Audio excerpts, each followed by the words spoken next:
Você consegue imaginar o que é receber um tapa dentro de uma delegacia apenas por ser mulher e negra? O estalo ressoou como um tiro. Pá! Atravessando o corredor, ricocheteando nas paredes, suspendendo o ar por segundos que pareceram uma eternidade. Todo mundo ficou paralisado. O policial continuava com o bração estendido, como se o golpe pertencesse a ele, como se ele tivesse o direito de fazer aquilo. O olhar dele transbordava desdém, um senso de impunidade, a convicção de que nada aconteceria.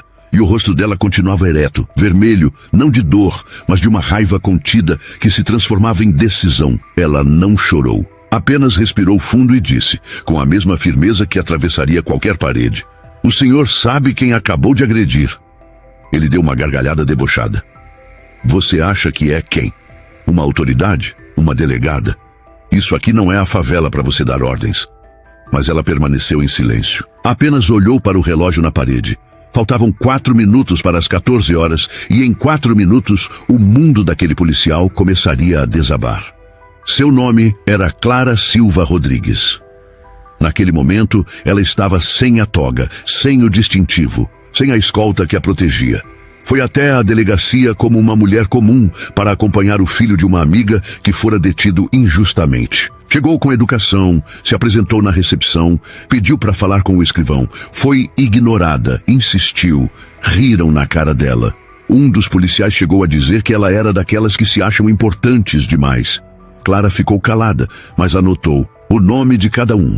Ao entrar na sala do delegado, viu o rapaz de 16 anos, algemado, cheio de hematomas, sem um flagrante, sem uma testemunha, sem um crime que justificasse tudo aquilo. Apresentou-se como advogada da família e exigiu explicações. O delegado se levantou, apontou o dedo para ela e disse: "Isso aqui não é lugar para advogada de ONG, isso é a polícia de verdade. Foi exatamente neste momento que o tapa aconteceu. Um golpe gratuito, fruto do racismo institucional, na frente de todos." Mesmo com o rosto ainda ardendo, ela deu um meio sorriso de escárnio, um sinal de que nada a calaria. Olhou novamente para o relógio. Faltavam 2 minutos para as 14 horas. Pegou o celular, discretamente, discou um número, disse apenas: "Sala TRS, agora", e desligou. O delegado ameaçou intervir, mas ela o calou com uma voz tranquila que atravessava a alma. "Delegado, o senhor acabou de cometer o maior erro da sua carreira, e o policial que a agrediu acabou de assinar a própria demissão, às 14 horas. Em ponto, a porta se abriu. 2 homens e uma mulher, todos engravatados, exibindo suas credenciais. Corregedoria da Polícia Federal. O delegado ficou pálido. O policial que deu o tapa ficou paralisado, engolindo em seco. Clara se virou, apontou para ele e disse: "Este é o policial que acabou de agredir uma juíza federal, em pleno exercício de seu direito de cidadania. A audiência que teríamos hoje será transferida para cá." E assim começou o fim daquela impunidade. A delegacia transformou-se em um tribunal. O abuso deu lugar às responsabilidades. A agressão passou a ser exposta para o Brasil inteiro. Aquele tapa foi o estalo que despertou um sistema corrompido, covarde, que a partir dali começaria a ruir. Naquele momento, os olhares presentes estavam todos nela. Não como antes, cheios de deboche, desrespeito e racismo, mas com algo que ninguém esperava: o medo. Um medo que nada tinha a ver com a violência física ou com uma arma, mas com o poder legítimo, fruto de lutas, de resistência, de uma mulher que se recusa a se calar, que se mantém de cabeça erguida até nas circunstâncias mais adversas. Seu nome é Clara Silva Rodrigues, juíza federal formada com honra na USP, a primeira mulher negra a se tornar a juíza titular na cidade de São José dos Campos. Filha de uma empregada doméstica e de um mecânico, criada na periferia, onde bala perdida é trilha sonora e a justiça é uma lenda urbana. Clara sabe exatamente o que é ser vítima de piadas, de perseguição nas lojas, de silenciamento. Mas essa mesma mulher escolheu usar o direito como escudo para que ninguém tenha que atravessar o que ela atravessou. Porque enquanto muitos se calam, ela escolhe dizer: basta. Invisível até na universidade que frequentou, deixada nas sombras, como se nem existisse. Mas nada, absolutamente nada, prepararia aquele policial para o que ele estava prestes a descobrir.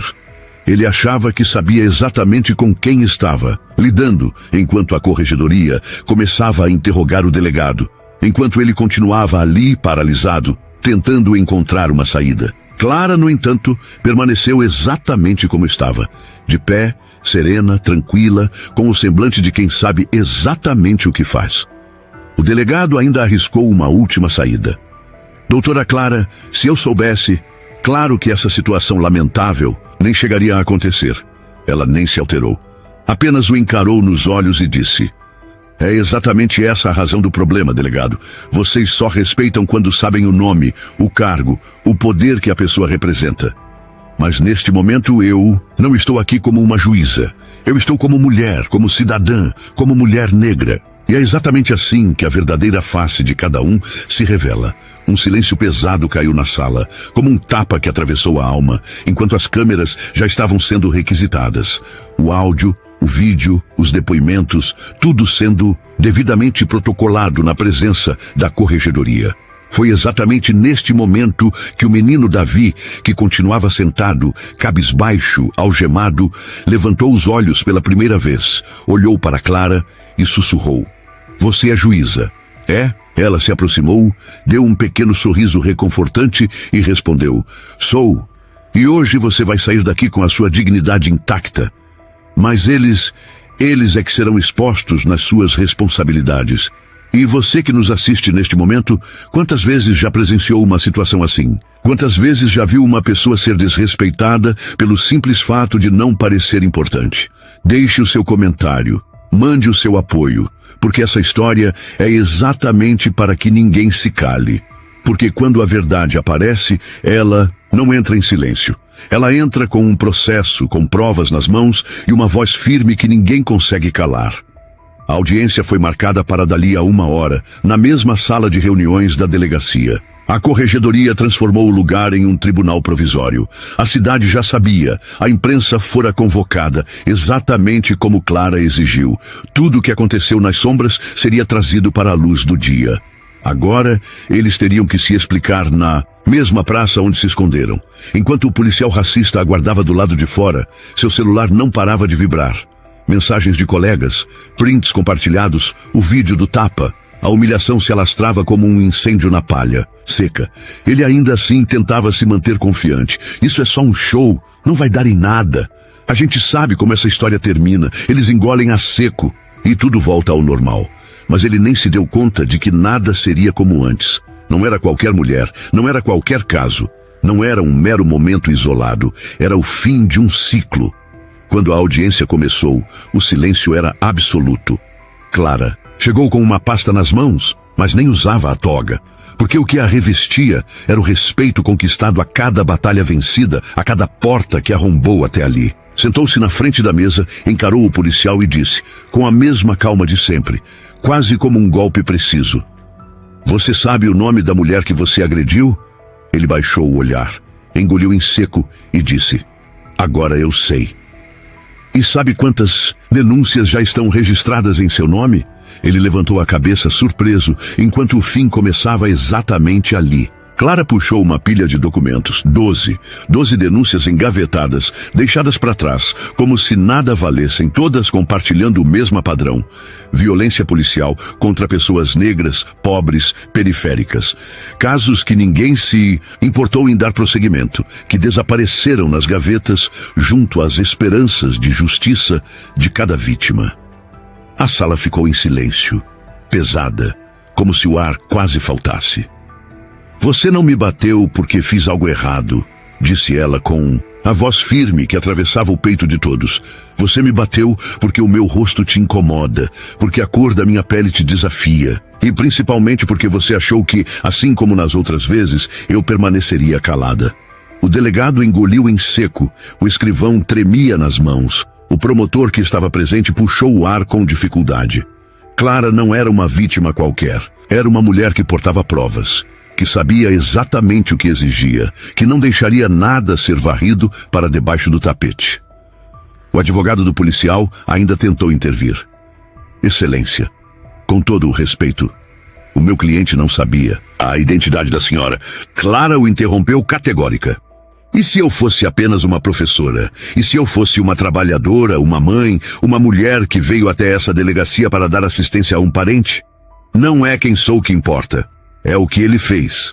Vocês acham que ele quer dizer que a violência é justificada se a vítima é anônima? A verdade já estava escancarada.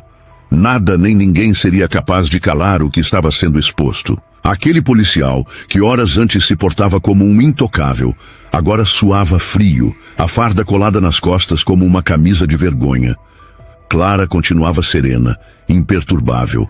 Ela não queria vingança, queria justiça, exatamente como diz a lei, exatamente como é o direito de qualquer cidadão. O promotor pegou os documentos presentes nos autos, leu em voz alta o nome das vítimas que estavam nas pastas. Rafael Soares, detido e agredido em 2021. Jéssica da Silva, humilhada em 2022. Matheus Lima, espancado em 2023.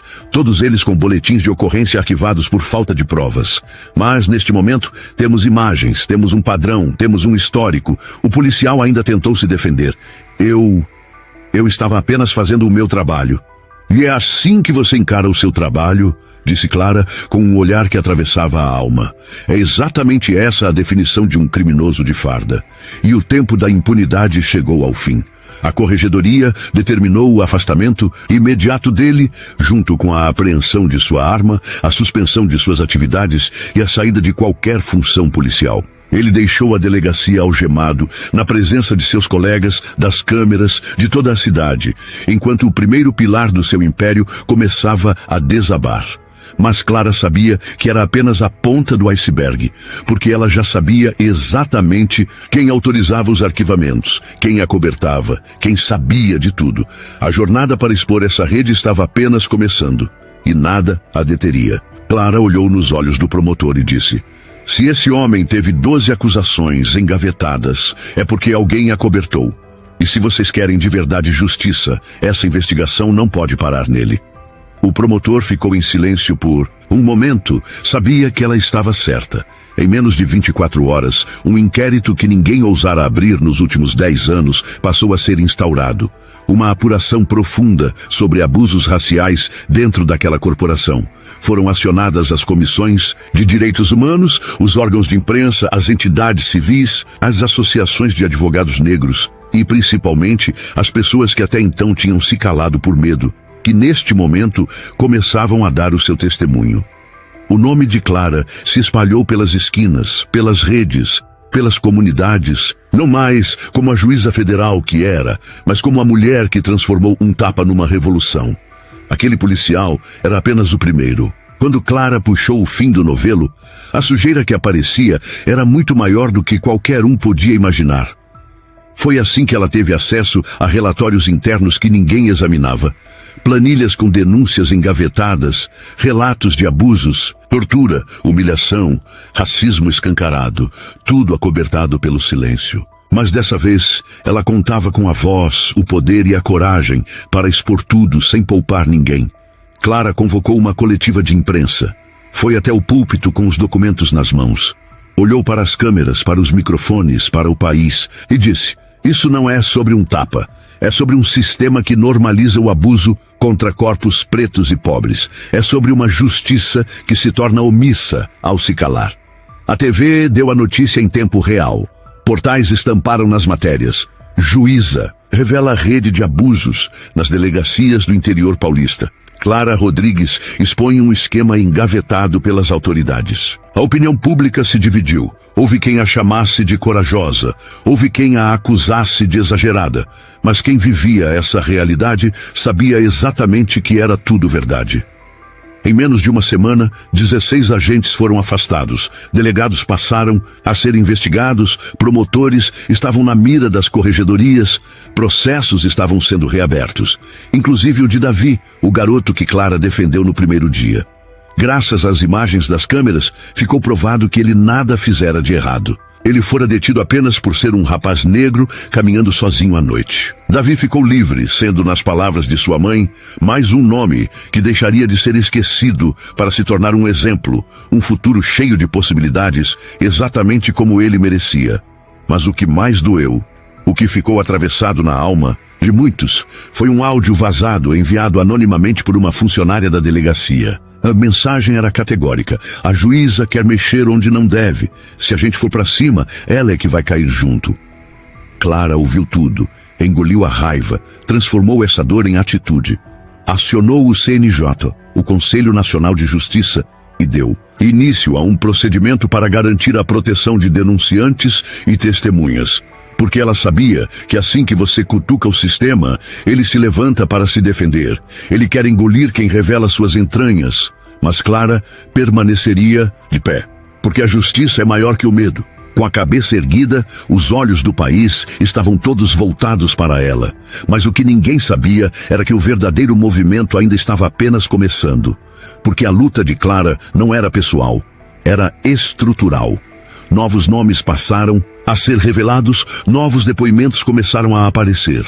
Pessoas que até então tinham medo de se manifestar passaram a se sentir seguras para romper o silêncio. Gente de todos os cantos do estado, mães, jovens, ex-detentos, policiais aposentados, advogados, todos compartilhando experiências que estavam enterradas pelas mesmas redes de proteção, brancas e elitistas. E, a cada dia que passava, mais peças começavam a desabar. Um delegado foi afastado. Logo depois, um desembargador passou a ser investigado por acobertar tantos arquivamentos suspeitos. Era como um castelo de cartas que desmoronava. O tapa do policial derrubou a primeira, e Clara, com a verdade nas mãos, derrubou o resto. A Corregedoria Estadual foi forçada a criar uma força-tarefa especial. Foram formadas comissões de combate ao racismo nas próprias instituições, casos foram reabertos, famílias foram indenizadas, e o nome de Clara passou a ser um símbolo nacional. Mas ela não queria os aplausos. Em uma de suas entrevistas mais emblemáticas disse: "Não quero ser uma exceção, quero que isso se torne a regra, quero que ninguém tenha que ser agredido para que a justiça funcione." Depois da prisão preventiva, o policial tentou recorrer, disse que estava arrependido. Mas vídeos compartilhados nas redes deixaram claro que ele já cometera os mesmos abusos outras vezes. A máscara caiu. A verdade ficou exposta. Ele foi condenado, não apenas à prisão, como também à vergonha pública, à perda da farda e ao peso de ser para sempre lembrado como o ponto de virada na queda de um sistema podre. Nas ruas, marchas foram organizadas. Camisetas com o rosto de Clara começaram a aparecer nas manifestações. E em frente à delegacia onde tudo começara, um grupo de jovens grafitou no muro: "Aqui o silêncio não vive mais." Alguns meses se passaram desde o dia em que Clara levou o tapa. A delegacia foi reformada, novos nomes passaram a ocupar, as mesas, protocolos foram implementados. Mas o que de fato mudou foi o clima, a postura, a consciência. Agora, quando uma pessoa negra entra naquele lugar, não é mais encarada como suspeita, é tratada com o respeito que merece. E tudo isso aconteceu porque uma mulher escolheu que não se calaria, que não deixaria a injustiça vencer. O agressor chegou ao fim do seu caminho, condenado sem possibilidade de recorrer em liberdade. Teve a aposentadoria cancelada e a sua ficha, que antes encobria tantos abusos, passou a refletir os crimes que ele cometeu. Mas Clara sabia que justiça não é apenas punição, é também transformação. E foi exatamente por isso que, no auge da visibilidade, ela tomou uma decisão que ninguém esperava. Ela renunciou. Clara deixou o cargo de juíza federal, não por pressão, nem por medo, mas por escolha. Cumpri meu papel, mostrei o que precisava ser mostrado. Agora quero reconstruir, do lado de fora, tudo o que tanto tentei consertar por dentro. Assim, ela fundou o Voz Negra, um instituto voltado para a educação jurídica nas comunidades da periferia, para a defesa de jovens vítimas de violência e policial e para a formação de lideranças negras no direito.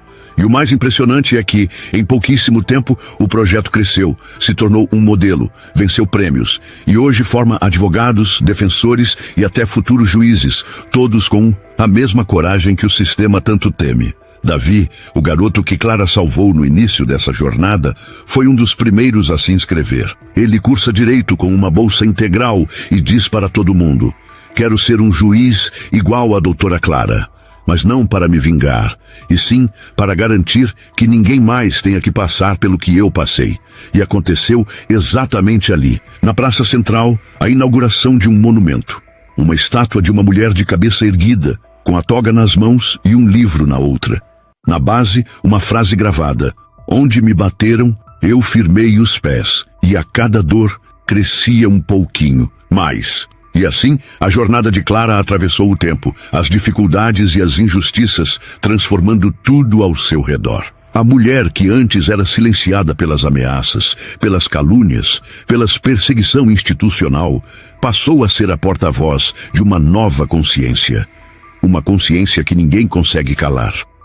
Como voz negra, Clara formou uma rede de apoio jurídico nas comunidades que mais precisam, deu assistência às vítimas de violência policial, às famílias que perderam seus entes queridos para a violência institucional, às mães que já estavam cansadas de enterrar seus filhos. A mesma mulher que enfrentou o preconceito nas delegacias, nos fóruns e nas redes de poder, passou a usar essa dor como a semente de um futuro melhor.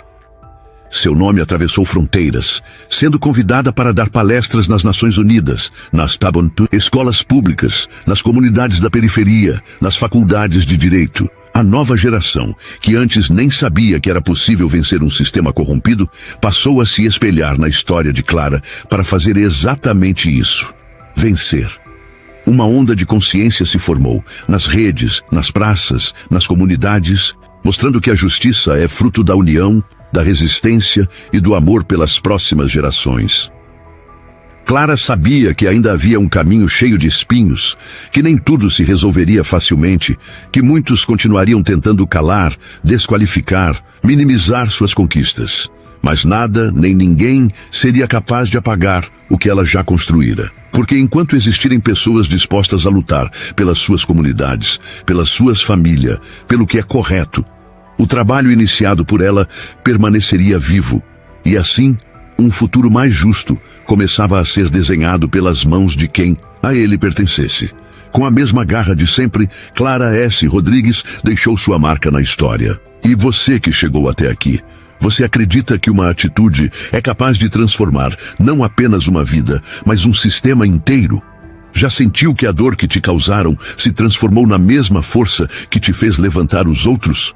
Comenta aqui. Me diz de onde você assiste e deixa o seu like neste vídeo se você acredita que justiça não se pede, se faz, com coragem, com verdade e com alma.